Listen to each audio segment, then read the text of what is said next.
Dahil sa biglaang paglalim ng tubig sa ilog, grade 8 student sa Mountain Province nalunod. Nakatutok Jasmine Gabriel Galban.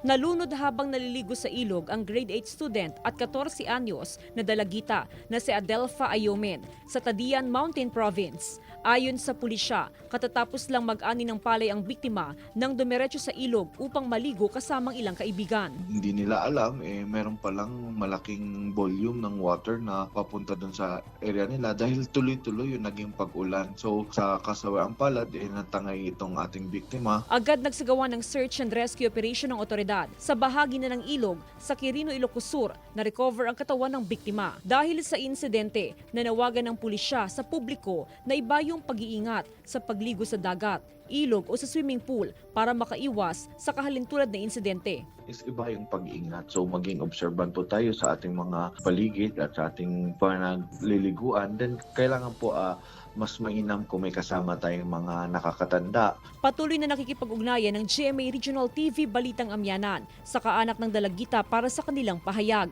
Kasama si Wilson C., Jasmine Gabriel Galban, Balitang Amyanan.